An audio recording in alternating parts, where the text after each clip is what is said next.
ایک خاتون بہت ہی پاک دامن اور نیک عورت تھی۔ وہ چاہتی تھی کہ مجھے نبی کریم صلی اللہ علیہ وآلہ وسلم کی زیارت نصیب ہو۔ وہ درود شریف بہت پڑھتی تھی لیکن زیارت نہیں ہوتی تھی۔ ان کے خاوند بڑے اللہ کے ولی تھے۔ ایک دن انہوں نے اپنے خاوند سے اپنی یہی تمنا ظاہر کی کہ میرا دل تو چاہتا ہے کہ مجھے نبی کریم صلی اللہ علیہ وآلہ وسلم کی زیارت نصیب ہو، لیکن کبھی یہ شرف نصیب نہیں ہوا ہے۔ اس کے لیے آپ مجھے کوئی عمل بتا دیں جس کے کرنے سے میں خواب میں نبی کریم صلی اللہ علیہ وآلہ وسلم کی زیارت کی سعادت حاصل کر سکوں۔ انہوں نے کہا کہ میں آپ کو ایک عمل بتا دیتا ہوں، لیکن آپ کو میری بات ماننی پڑے گی۔ وہ کہنے لگی کہ آپ مجھے جو بات کہیں گے وہ بات میں مانوں گی۔ وہ کہنے لگے اچھا، تم بن سنور کر دلہن بن کر تیار ہو جاؤ۔ اس نے کہا بہت اچھا۔ اس نے غسل کیا، عروسی جوڑا پہنا، زیور پہنے اور دلہن کی طرح بن سنور کر بیٹھ گئی۔ جب دلہن کی طرح بن سنور کر بیٹھ گئی تو وہ صاحب ان کے بھائی کے گھر چلے گئے اور جا کر اس سے کہا کہ دیکھو میری کتنی عمر ہو چکی ہے اور اپنی بہن کو دیکھو کہ وہ کیا بن کر بیٹھی ہوئی ہے۔ جب بھائی گھر آیا اور اس نے اپنی بہن کو دلہن کے لباس میں دیکھا تو اس نے اسے ڈانٹنا شروع کر دیا کہ تم کو شرم نہیں آتی؟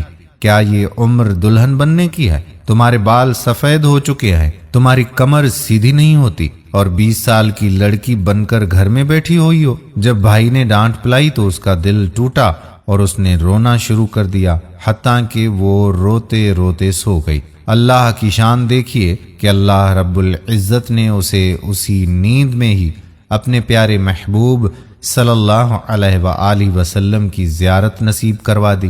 وہ زیارت کرنے کے بعد بڑی خوش ہوئی، لیکن خاوند سے پوچھنے لگی کہ آپ نے وہ عمل بتایا ہی نہیں جو آپ نے کہا تھا، اور مجھے زیارت تو ویسے ہی نصیب ہو گئی۔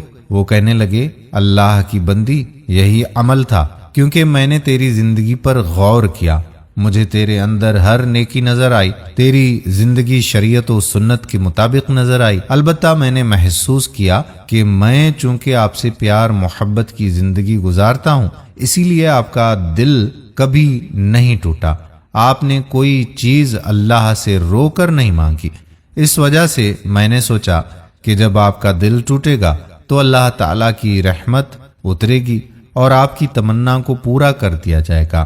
اسی لیے تو میں نے آپ کو ایک طرف دلہن کی طرح بن سنور کر بیٹھنے کو کہا تو دوسری طرف آپ کے بھائی کو بلا کر لے آیا۔ اس نے آ کر آپ کو ڈانٹ پلائی، جس کی وجہ سے آپ کا دل ٹوٹا اور اللہ رب العزت کی ایسی رحمت اتری کہ اس نے آپ کو اپنے محبوب صلی اللہ علیہ وآلہ وسلم کی زیارت کروا دی۔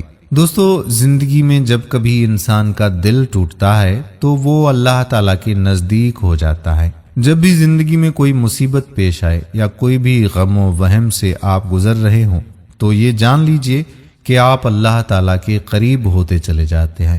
اس وقت آپ کی جو بھی دعا ہوگی انشاءاللہ وہ اللہ کے حکم سے پوری ہو جائے گی، کیونکہ اللہ کے ہاں صرف کن کا فرمان ہے اور ساری چیزیں آپ کی منشا کے مطابق ہو جانی ہیں۔ تو اپنے اللہ کو یاد کرتے رہیے اور نبی کریم صلی اللہ علیہ وآلہ وسلم پر درود شریف بھیجتے رہیے۔ امید کرتے ہیں کہ یہ واقعہ آپ کو پسند ضرور آیا۔